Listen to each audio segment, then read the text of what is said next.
What's good, my nation? I'm up late at night. It's off. You know what I'm saying? Just want to give you some nuggets, some food for thought, real talk. I think that what I'm about to share with y'all right now is like really, really deep, and I don't feel like there's too many more people that can give you the information that I'm about to give you. So I'm tagging a bunch of people in on this. You know what I'm saying? If I tagged you in, I tagged you in on purpose. You know what I'm saying?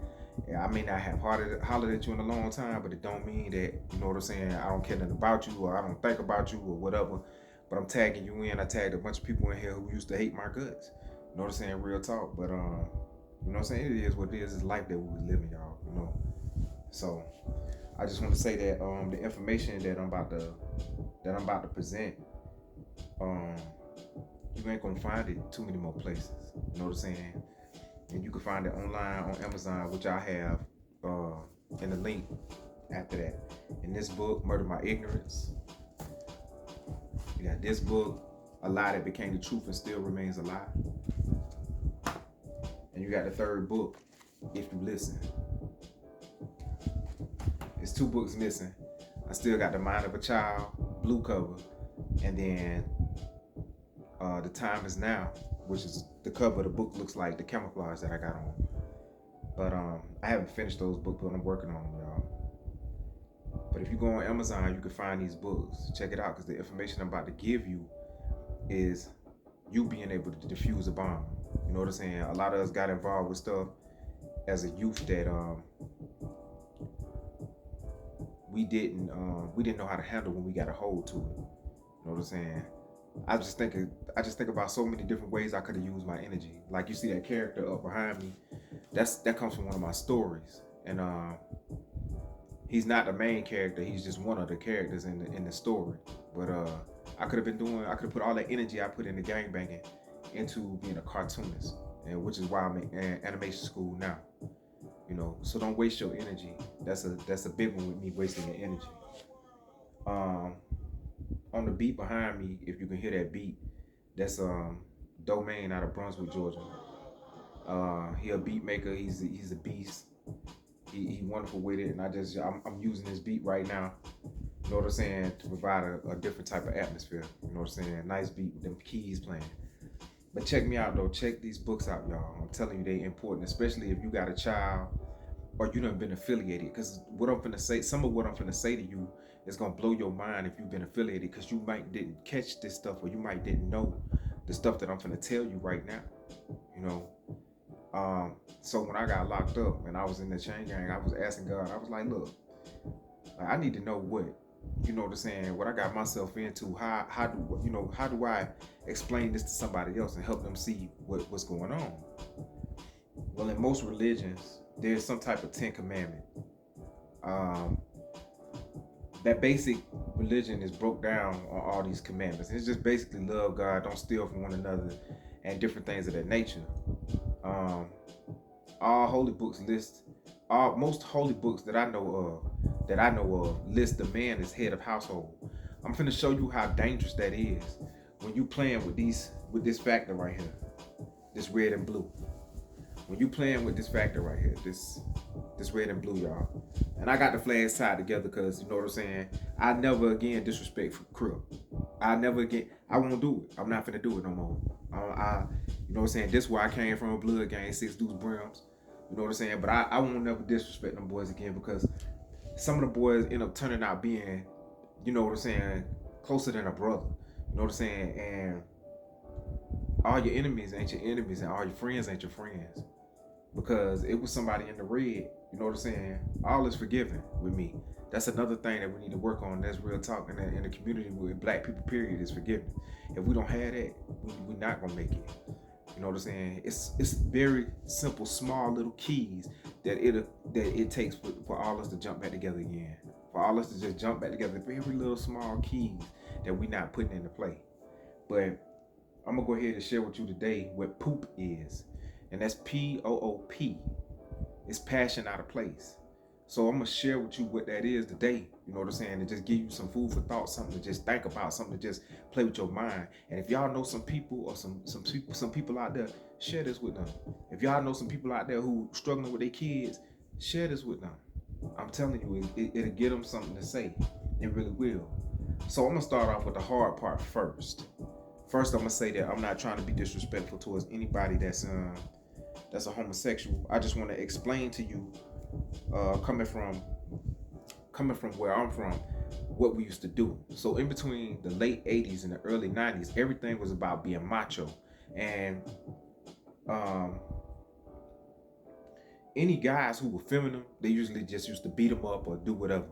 You know what I'm saying? And to show that your manhood, when it was time to enter into one of these realms right here, one of these two realms, when it was time to enter in, what we would do was we would have a circle or a 5-point star or a 6-point star or whatever, and we would get in the middle of that circle and to show that we weren't no punk, or we weren't no scaredy cat, or we didn't have like feminine ways and different things of that nature like that. We would get in that circle, and everybody around that circle or that star would attack us physically.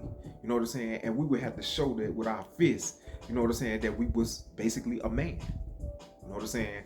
So so that symbolization was about a part of us being a man. It was about us being macho. So I want to show you something with that right now, because that was also ultimately a ritual or a sacrifice that we did. But I want to show you like where that's going at. Now remember, like most religions, you know, most people that believe in any high power God, Yahweh, Yahshua, you know what I'm saying, if they believe in him, then they believe that what was taught is man will always be head of household. Man is the head of household. Not to degrade or demote women in any form or fashion, but just remember that man is the head of household. Because remember, right now everything is tore up because the man has his passion out of place. And there's a lot of men on that poop life. You know what I'm saying? That's POOP, poop life. You know what I'm saying? And it's passion out of place life. So let me show you what passion out of place looks like in history. In history, if you watch that movie Alexander the Great, look at how his men did. They always wanted to be up under each other. I was told, and it was somewhere in the book, but I'm not sure how true it is. I can't state this as a fact, that Alexander the Great encouraged his men to sleep with each other, basically fall in love with each other so they'll fight harder in battle for one another.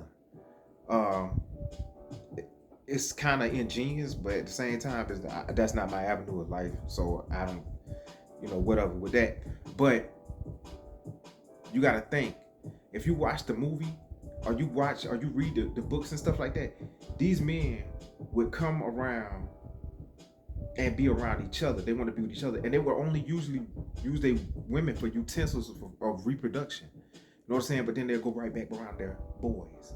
They'll esteem their boys super high, but women were just ratchet. That didn't come from our communities and population. We didn't live like that as the people that we are. That didn't come from us. You know what I'm saying? But we live in that now. That Alexander the Great type lifestyle. You know what I'm saying? Men out here, the way they talk about women, what they say about women. But I'm not defending, you know what I'm saying, that I'm just putting men back in their place. Because passion is out of place now. Back to, this jump in. So we got jumped in to show masculinity. You know what I'm saying? Basically. So we getting jumped in to show that we had masculinity. We had kahunas. We had nuts. You know what I'm saying? It was no fear with us. So this is the thing. Sometimes you can have so much of something that it makes you lean into what you're trying not to go to. I don't know if that makes sense to you or not, but it will in a second. So this is the situation right here. So I asked God, I said, God, show me, you know what I'm saying, what I did wrong. Or why what I chose is wrong. If you could show me why what I chose is wrong, I'll fold my flag. I'll fold my bandana up. And I won't say that I wasn't blood. Or I won't say that, you know what I'm saying, but I will fold my bandana up, and I won't participate in the rituals. I won't participate in different things. If you show me, just show me. That's all I'm asking you to do is show me. No sooner than I said it, he embarrassed me. No sooner than I said it, he embarrassed me. And I'm going to tell you why I was embarrassed.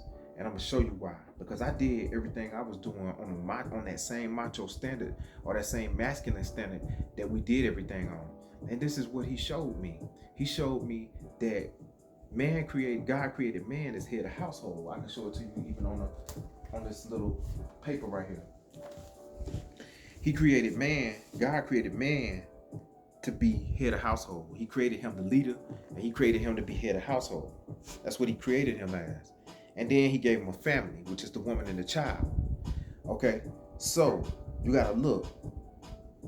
We trying to be masculine. We not trying to be, you know what I'm saying,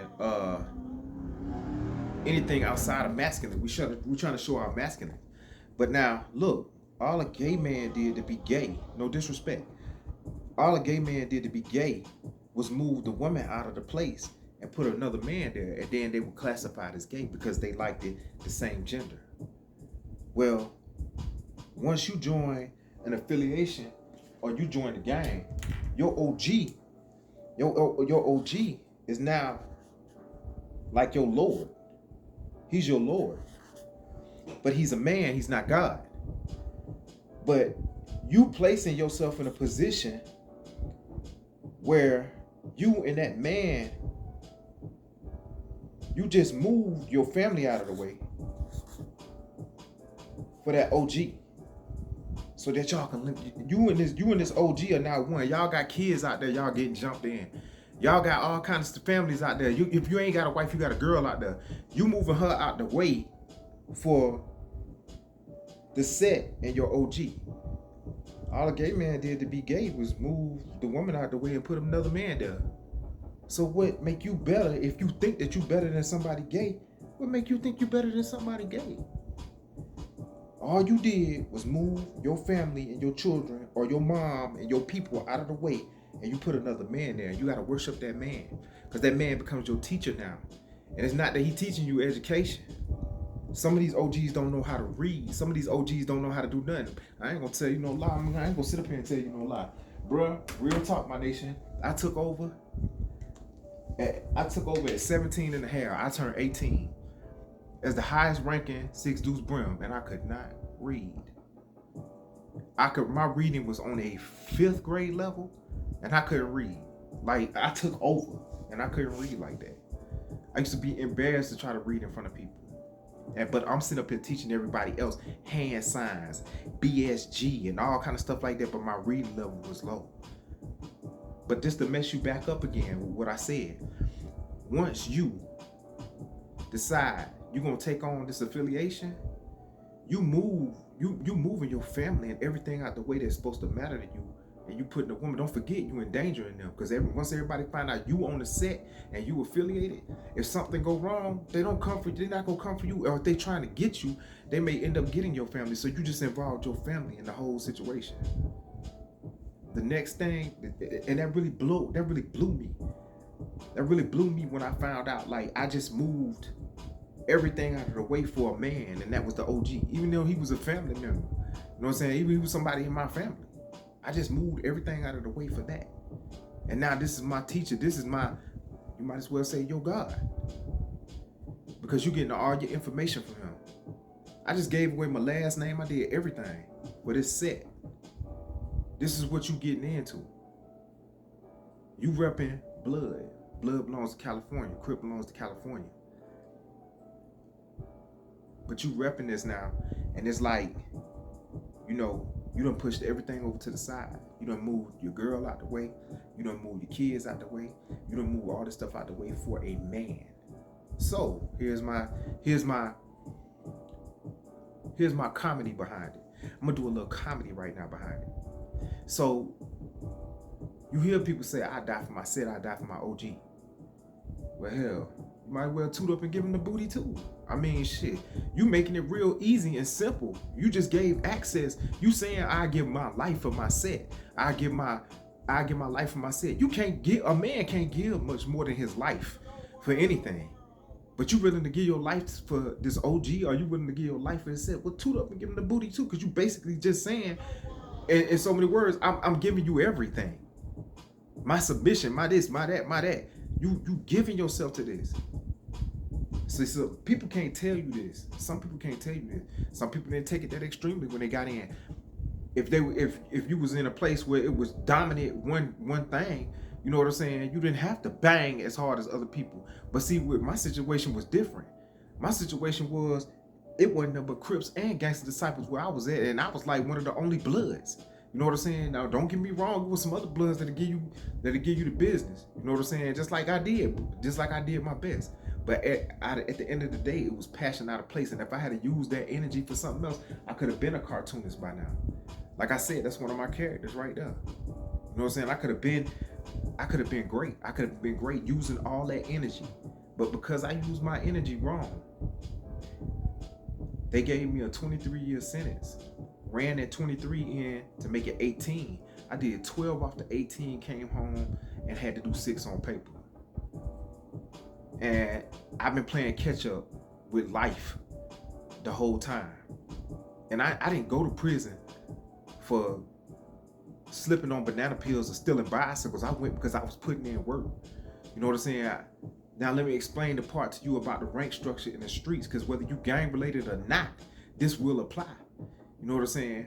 In order for you to get rank in the streets, in order for you to get rank in your set, you have to do dirt. This is a direct violation of any holy book, any commandments. Any of the commandments which says love thy neighbor as yourself, or do unto others as you had them do unto you. The only way you can get rank in your set or in the streets, period, is if you have to break those commandments. That's the next thing that God has showed me. He was like, in order for you to be big, see, it's not necessarily the red or the blue that's evil, because they weren't created for evil. It was the structures that they picked up and started following after this occurred. So bloods, is they evil? No, they come with a stigma, because so many people have been killed by bloods. Is Crip evil? No, but it come with a stigma because so many people have been killed by Crips. And that's real talk, my nation. And that's part of the lesson, but I want to give you a story also to go with this. A lot of people will come and tell you, hey man, don't do that. And I'm going to tell you how crazy we are. You know what I'm saying? You'd be like, hey man, that's a fire over there, don't stick your hand in. Oldest example ever. That's a fire, don't stick your hand in. I got a new one for you. Check this out. This is a story I learned at D. James when I was in prison and, you know, I was serving my time. So there was this school, and there was these, it was an all-girls school, and they would put lipstick on and stuff like that, and go in this huge bathroom, and they would kiss the mirrors to make sure they, I don't know, for whatever reason girls kiss mirrors for with their lipstick on, but they would kiss in the mirror and doing a little Snapchat thing, but they would kiss in the mirror too. So the principal of the school got a complaint from the janitor.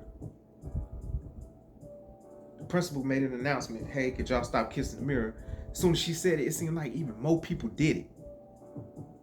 So there was still a situation where the mirrors were still dirty at the end of the day, and it was taking the janitor, you know, hours to clean them, because now it was more kisses on the windows. So about 3 months later, the principal got tired of it. She called all the girls to the bathroom, and she said, I want y'all to see how hard it is for this janitor to clean this window. So the janitor grabbed a squeegee, stuck it in the bucket, picked it up, walked over to the toilet, dipped in the toilet about 4 or 5 times, got it real wet and juicy, and he walked over to the window, and then he started scrubbing the window. The next day, no lipstick was on those mirrors.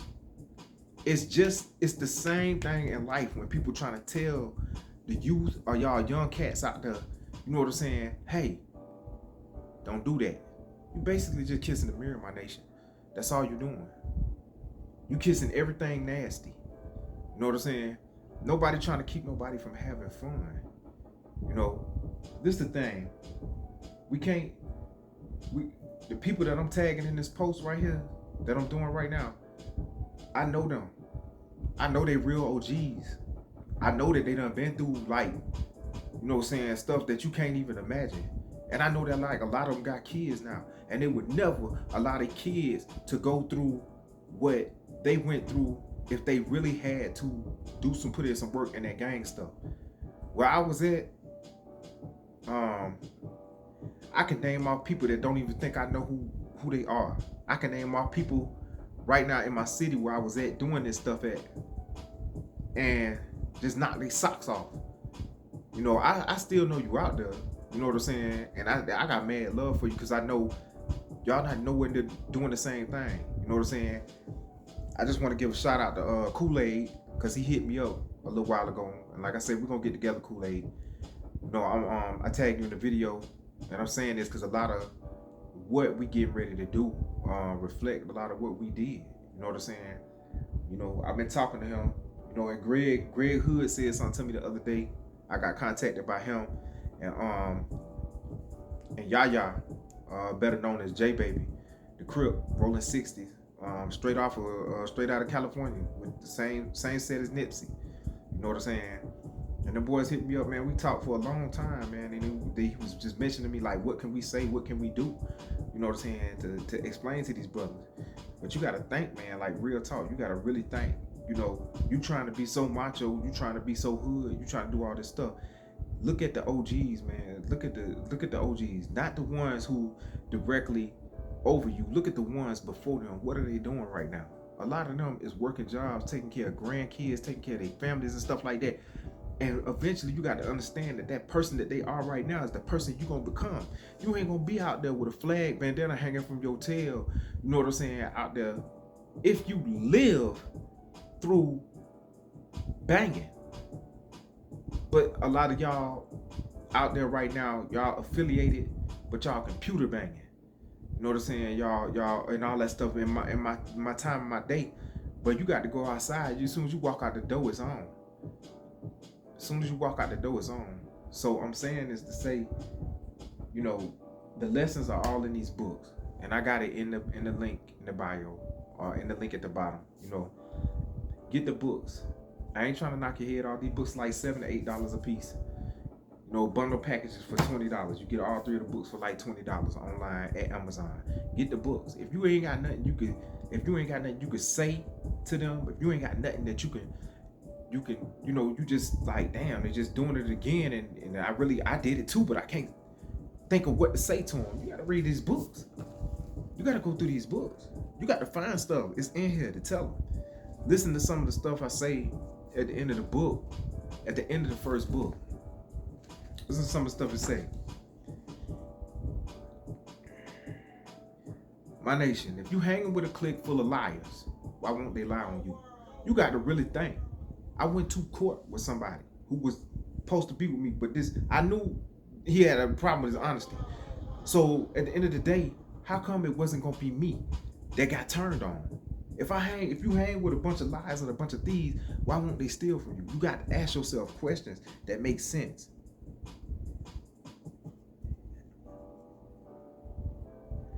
How come when you tell somebody no these days, they act like you stabbed them in the back or you crossed them out because you said, nah, bro, I can't let you use my car right now, or I can't let you do, you know what I'm saying?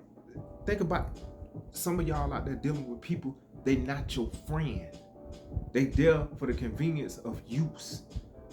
And if you don't turn around and start locking that down and getting that in your mind, you ain't gonna know who to cut off. You're dealing with toxic people.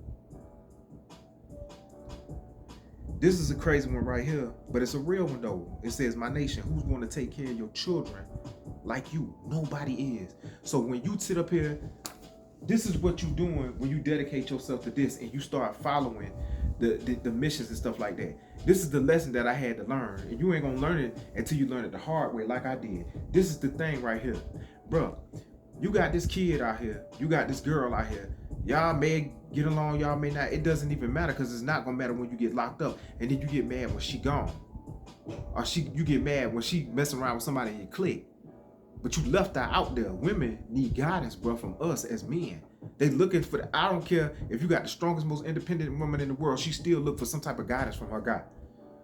He is not there just to bust her up. He is you have to have some type of mental to understand that when you join and them courts get a hold to you, or that bullet get a hold of you, you have abandoned and committed treason against your family. Do you understand that? Like, real talk.